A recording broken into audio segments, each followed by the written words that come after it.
there's a couple different ways that I think of, you know, the development of a race conscious lens.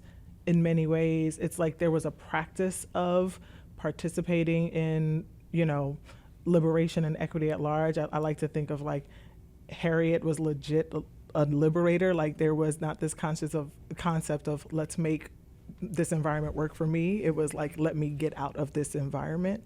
But when we think about the actual innovation of race conscious lens, and what that means, as far as data points that resulted in, a framework to help people make better decisions.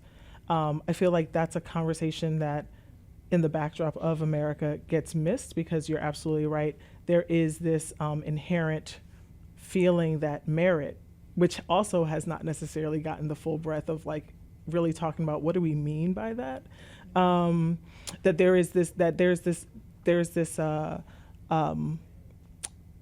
is this difficulty in even, if I can just frankly say, even people, you know, like us, Black people, really leaning into, explaining to each other, ourselves, the value that a race conscious lens has in progress for us and for other folks. And of course, I'm saying this in the backdrop of the recent Supreme Court decision, around affirmative action, which in many ways was built upon from a race conscious lens, approach, you know, that has been an attempt. I don't want to say it's been perfected, but an attempt, at looking at how we all have access.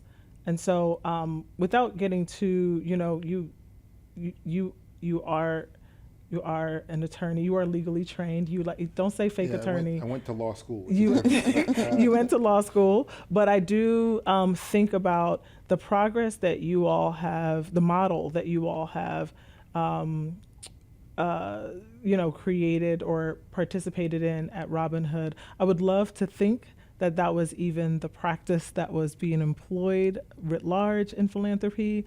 But I think, unfortunately, the dollars show that that may not be the case, even for those that say they're doing social impact work.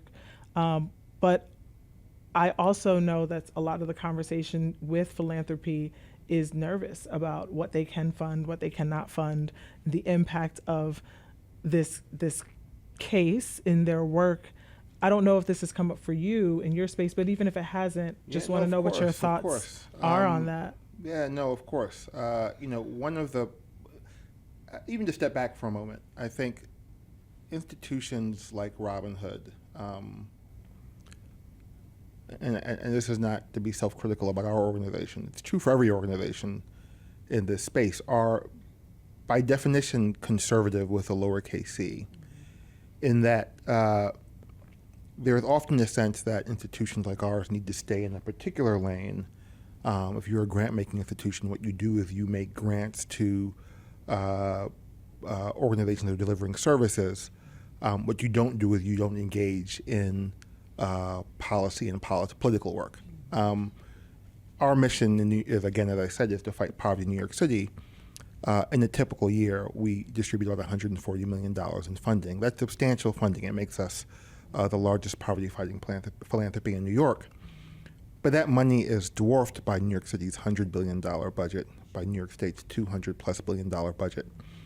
If we're serious about creating a world, creating a city where every New Yorker has access to opportunity, every New Yorker has access to a quality place to live, a safe place to live, food, education, jobs, that's going to take more than $140 million from a foundation. That's going to take concerted policy at the city, state, and federal level, just taking a country that is built to destroy opportunity and actually realize the opportunity, to build a country that goes from powerful ideals to powerful practice.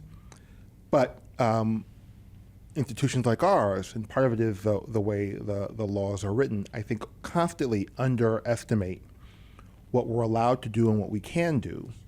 Part of the journey of Robin Hood over the last 5 or 6 years has been to more directly engage with policy work, not political work with a capital P. Legally, we Sure. can't engage in electioneering, we can't support candidates.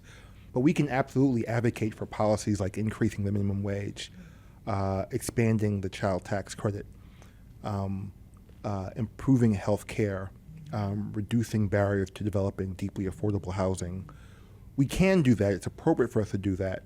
And in fact, we can achieve our mission unless we do. So there are tons of ways in which I think institutions like ours can be conservative. And I mean conservative in the sense of not being willing to even, I won't even say push the envelope, to come close to the envelope than what theoretically a grant-making organization would do. And so all that as prelude to, I think, your question, one of the most damaging aspects of a decision like Students for Fair Admissions versus Harvard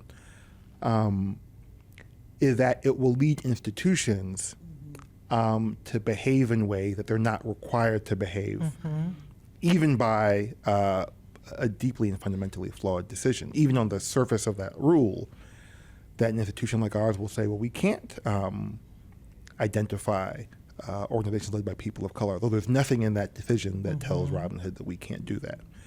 So we have to be, it requires fortitude, because even more important now that we do what we know makes sense. And just not saying anything anybody here doesn't know, the fundamental sadness of that decision is that it's built on a faulty premise. Right. That the 14th Amendment to the Constitution embeds the principle of colorblindness. The Reconstruction Amendments adopted after the Civil War were not adopted to promote colorblindness. They were adopted to promote racial liberation. They were designed to empower the former slaves to be full citizens. And that same Congress that passed the 14th Amendment passed what can only be described as the first race-conscious affirmative action laws, designed specifically to connect the formerly freed slaves to opportunity. It is a powerful long game of conservative politics that at first we decided that this Constitution was about being colorblind. Now we're going to stop being conscious of race. Right. And then to use this tool designed to promote black liberation to hold black liberation back. So I think it is critical for institutions like ours to use what power we have, to do what voice we have, to do the right thing, to push ourselves, to push our communities, to push the rooms where we have influence, to continue to acknowledge that you can't look at the reality of America and not come to one of two conclusions. That either something's wrong with black people or something's wrong with America. Yes. And you just have to decide That's which of right. those lines. It's Oh, that's so good. it's not porous. It's one or the other.